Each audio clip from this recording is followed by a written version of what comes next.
Kapan dan siapa misionaris atau pendakwa Hindu-Buddha yang lahir di India pada masa pra-Islam masuk ke Nusantara? Sehingga situs-situs di Nusantara disebut berdasarkan pada salah satu ajaran India. Bahwa benar Hindu atau Buddha berasal dari India, dan tidak benar situs-situs di Nusantara Indonesia berdasarkan Hindu-Buddha. Sejatinya yang tergambar di situs-situs itulah ajaran yang mendasari lahirnya Hindu-Buddha.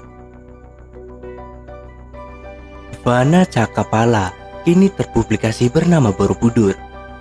Ada 160 panel pada relief dasar Candi Borobudur yang kini tidak diekspos bahasa dan ajaran yang mendasarinya asli ajaran leluhur kita, bukan dari India. 12 kata Svarga bukan nirvana atau nibbana, dan kata yang lainnya adalah kusala dharma bhai jaina dan mahes cakya. Ini membuktikan bahwa di tanah inilah ajaran dharma original berawal dan berasal kini tersimpan sempurna di Bali. Di masa lalu dibawa leluhur kita, kaum Caka atau Saka atau Cakya atau Arya keluar Nusantara Indonesia. Raffles menamakan bangunan megah ini dengan nama Borobudur, dengan anggapan di dekat situs ada desa Bore. Faktanya tidak ada desa yang namanya Bore. Budur dalam bahasa Jawa diartikan purba. Arti budur atau bidur dalam bahasa Jawa itu bisul.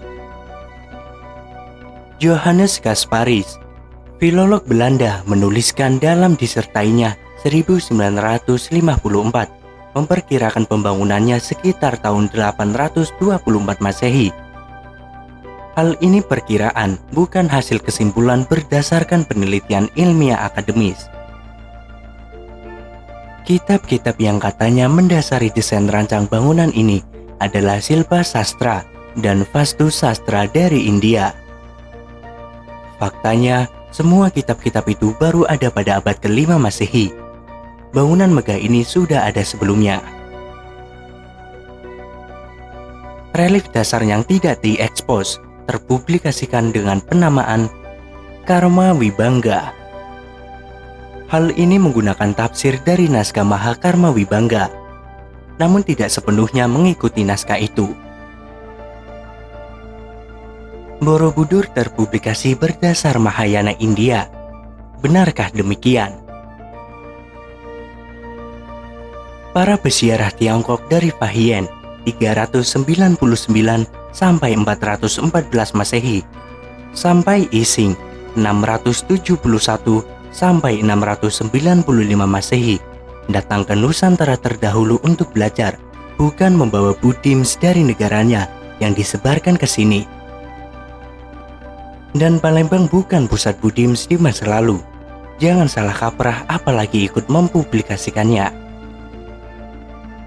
Penggalian yang paling penting oleh para sarjana Buddhis Indonesia adalah konsep ketuhanan dalam Buddhisme yang diadopsi dari berbagai penelitian teks-teks kuno dalam buku Sanghyangka Mahayanikan. Ajaran leluhur bangsa Indonesia yaitu konsep yang Widi Tunggal, dan atas dasar satu inilah negara memasukkan Buddha menjadi salah satu agama resmi negara. Ketika Bisu Ashin Cina Rakita mencetuskan ide mengadakan upacara Trisuci Waisak secara nasional di Borobudur pada 22 Mei 1953, mulai saat inilah terpublikasi Borobudur berdasar Mahayana. Seorang bikuni, juga akademisi Thailand, menyimpulkan hanya 50% yang berkesesuaian dengan biografi Siddhartha Gautama, dan selebihnya dia tidak paham. Di Nusantara pada abad 4 Masehi sampai dengan 7 Masehi tidak tercatat misionaris India datang ke Nusantara. Peziarah Tiongkoklah yang datang ke Nusantara adalah untuk belajar dan mencatat ajaran Dharmatik original yang telah ada lama di Nusantara, bukan membawa ajaran dari negerinya kemudian disebarkan ke Nusantara. Serta Palembang bukan pusat ajaran Buddhis. Peziarah Tiongkok yang datang ke Nusantara untuk belajar dan mencatat ajaran dari Nusantara yang dibawa ke negerinya. Fahuan 337 sampai 422 Masehi. Catatan perjalanan diterjemahkan dan diberi catatan oleh Korean Recension dari teks bahasa Mandarin oleh James Lang. Yang dilihat Pahuan, bangunan dengan patung di dalamnya di samping pohon besar adalah situs Mendut.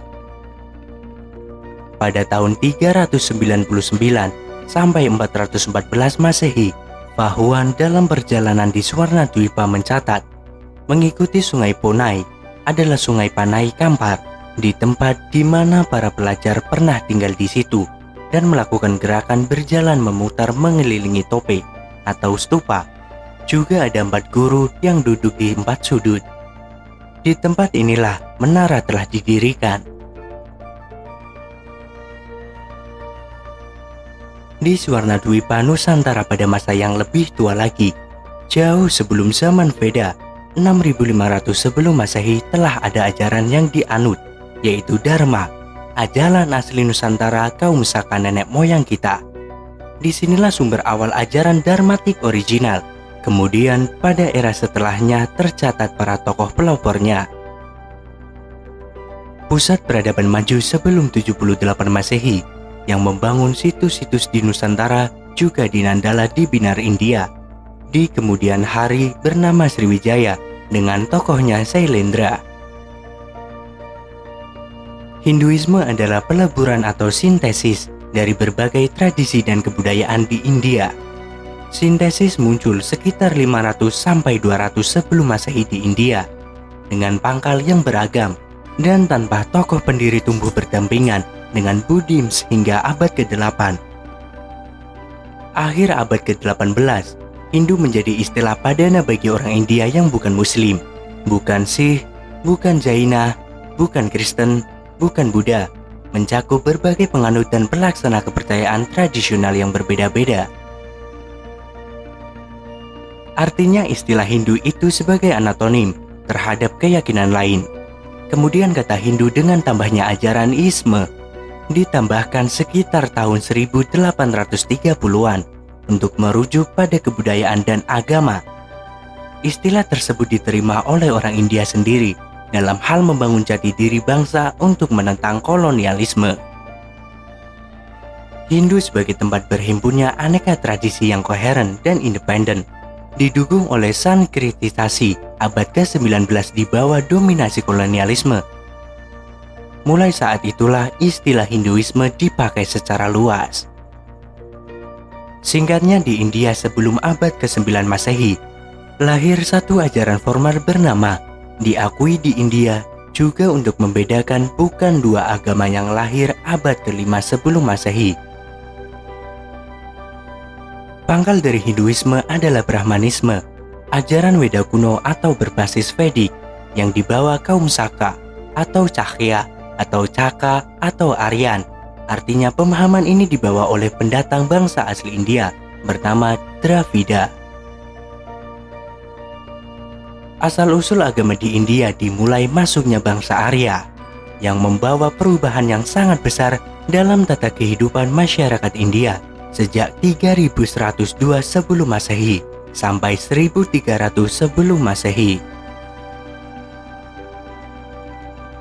Jadi benar, Hindu-Buddha berasal dari India, dan tidak benar situs-situs di Nusantara Indonesia berdasarkan Hindu-Buddha dari India. Ajaran yang tersimpan sempurna pada budaya Bali dan tergambar di situs-situs itulah ajaran yang mendasari lahirnya Hindu-Buddha.